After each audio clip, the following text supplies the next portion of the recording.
So you may recognize this face around the BPM spheres. This is Donald Webster of Osmo, and Donald is an Osmo expert.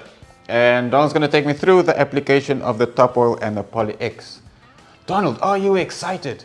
Of course I'm excited, Gina. Thanks for coming to join us. This is the most excited I've ever seen Donald.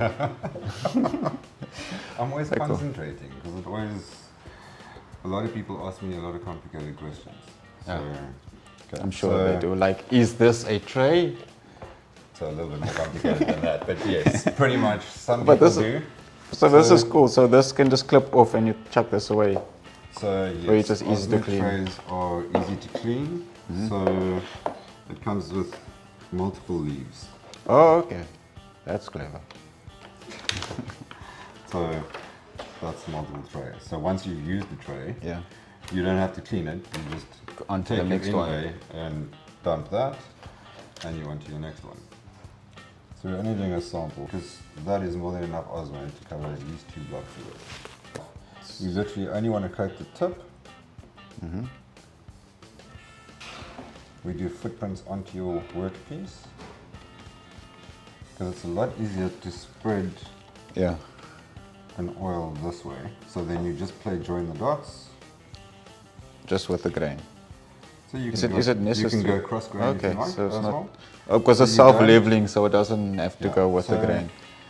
It's on some woods, it's easier to actually apply cross grain just to spread your oil, and then your final coat. Because if you look at that, you can see the lines that are running cross grain.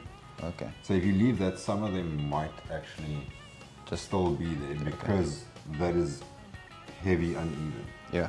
So once you've spread it across your surface, then you can go just with your grain just to level it out. Okay.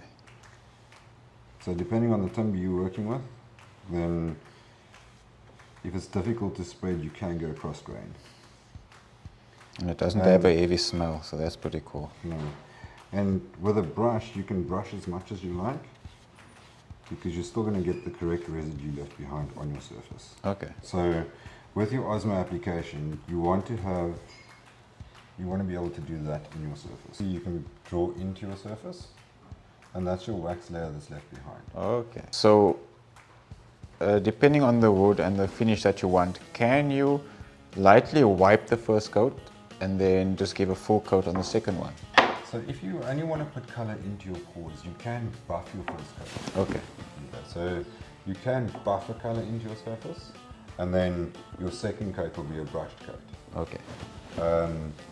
Ideally, you can do 2 coats brushed as well. So it all depends on what your end result. You want your end result to look like. All right. Can I have a go? Yeah. Sweet. So, tip first.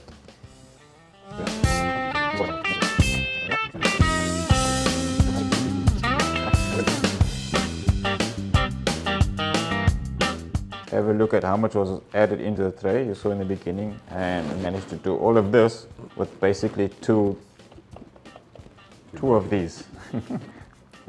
2 brush tips full. So stay tuned for the next edition of Osmo here on Toolcraft TV.